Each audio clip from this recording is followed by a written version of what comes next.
Hollywood is the land of dreams, where stars are born and legends are made. But behind the glittering place, there's a darker, more sinister reality. Today, we're uncovering the rise and fall of one of the industry's most powerful figures, Harvey Weinstein, and exploring the power dynamics and predatory behavior that allowed him to prey on countless people for decades. Harvey Weinstein, a man who once stood at the highest position of Hollywood, only to fall spectacularly as one of the most notorious predators in the industry's history. He was born on March 19, 1952, in Flushing, Queens, New York City, to a Jewish family. His father, Max Weinstein, was a diamond cutter, and his mother, Miriam, was a homemaker. Weinstein attended John Bone High School and later the State University of New York at Buffalo. He did not complete his degree, but started his career in entertainment during his college years. Harvey Weinstein's story begins in the late 1970s, when he and his brother Bob founded Miramax, a small film distribution company named after their parents, Miriam and Max. They had a knack for acquiring independent films and turning them into massive hits. Think Pulp Fiction, Good Will Hunting, and The English Patient. These successes catapulted Weinstein into the upper echelons of Hollywood. He became known as a master deal maker, a kingmaker who could turn any movie into gold. But with that power came a dangerous sense of entitlement. Weinstein didn't just control the movies, he controlled the careers of everyone involved. And he used that power to exploit, manipulate, and abuse. This is where we dive into the psychology of power and how it can corrupt. Power, as they say, tends to corrupt. Weinstein's position at the top of Hollywood gave him immense influence. He could make or break a career with a single phone call. This kind of unchecked power can warp a person's sense of morality. Weinstein began to see the people around him not as human beings, but as tools to be used for his gratification. This psychological shift is at the heart of predatory behavior. When a person with power begins to believe they are invincible, that they are above the law. Weinstein's behavior wasn't just about sexual gratification, it was about dominance.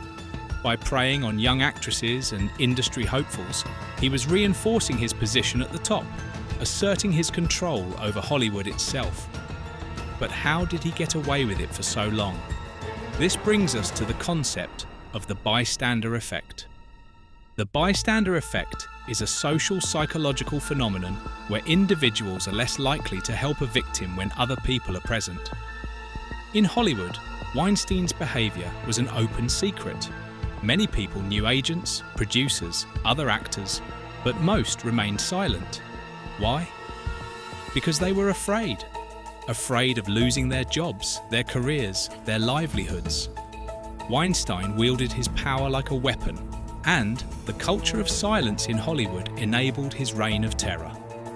It wasn't until the bravery of a few survivors and the determination of journalists that the truth began to surface.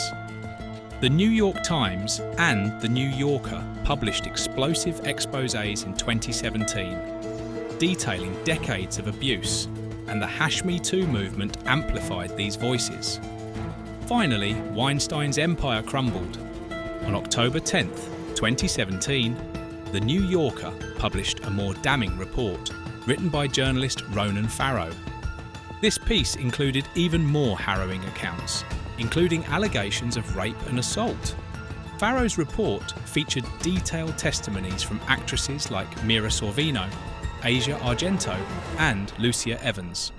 It also included audio of Weinstein admitting to groping a model named Ambra Batilana Gutierrez during a 2015 police sting operation, which had been shelved without charges being filed against him at the time. Harvey Weinstein's predatory behavior affected many women in Hollywood and beyond, and a lot of women spoke out later and exposed him. Victims. In the mid-1990s, Ashley Judd was invited to a meeting with Weinstein at the Peninsula Beverly Hills Hotel to discuss potential film roles.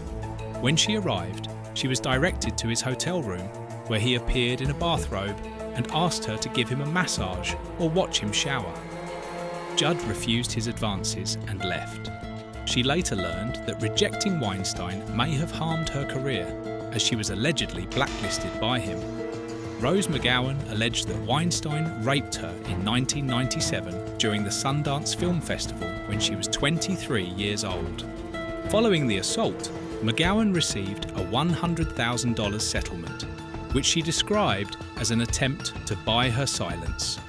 She became a prominent figure in the #MeToo movement, advocating for other survivors to come forward. Mira Sorvino recounted that Weinstein harassed her in the 1990s while she was promoting her role in Mighty Aphrodite, a Miramax film. Weinstein made unwanted advances, including showing up at her apartment late at night. After she rejected him, Sorvino believes that Weinstein sabotaged her career by influencing others to drop her from projects. When Gwyneth Paltrow was 22 years old, she was cast in the lead role for Emma, a Miramax film. Weinstein invited her to his hotel suite for a work meeting, where he placed his hands on her and suggested they go to the bedroom for massages. Paltrow refused and later told her then-boyfriend Brad Pitt, who confronted Weinstein. Weinstein warned Paltrow to stay silent, threatening her career if she spoke out. In 2015, Italian model Ambra Battilana Gutierrez reported Weinstein to the New York Police Department after he groped her during a meeting in his office. The police set up a sting operation, recording a conversation in which Weinstein admitted to the assault and tried to persuade Gutierrez to come to his hotel room.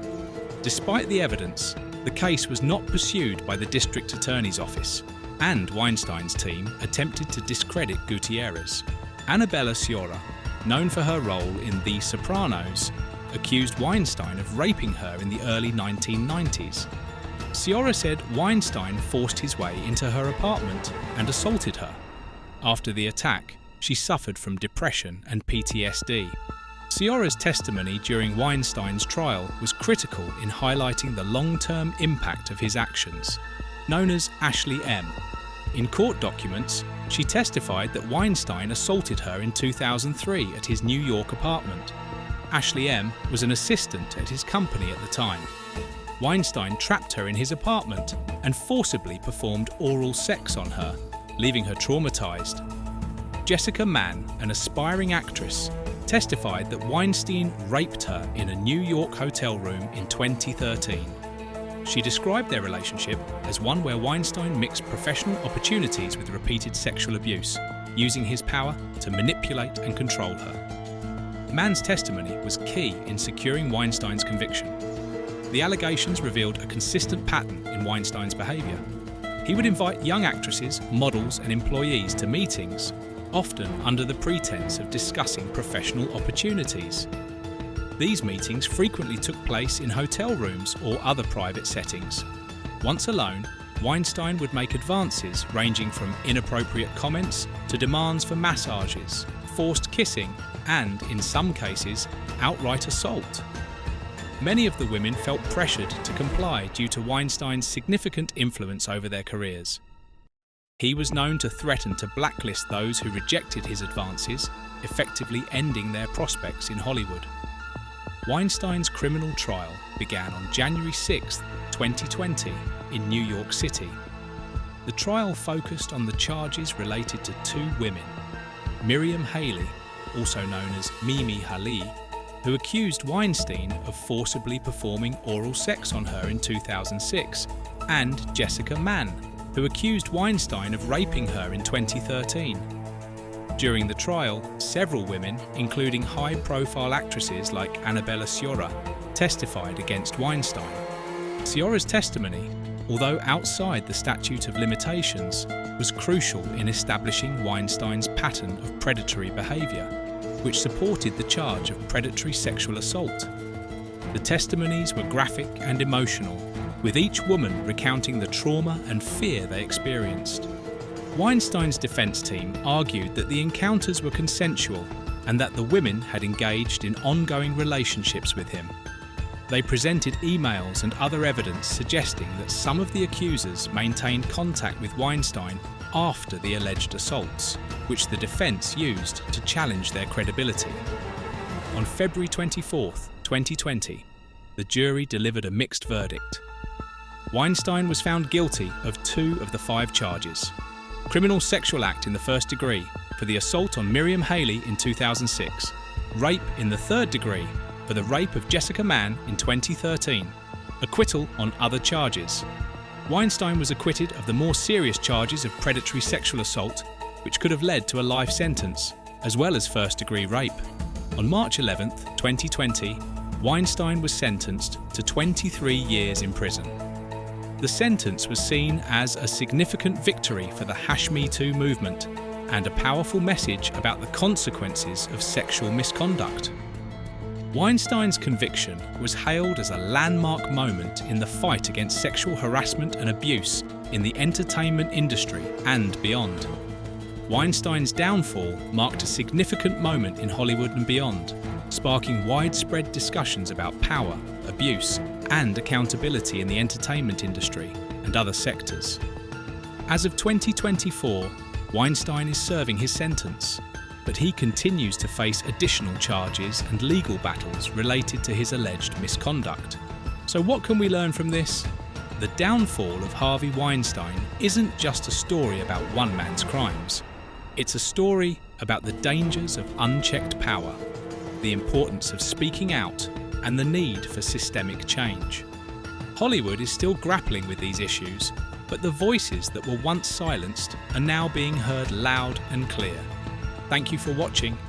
If you found this story interesting, don't forget to like, share, and subscribe for more content. Hit the bell icon to stay updated on our latest videos.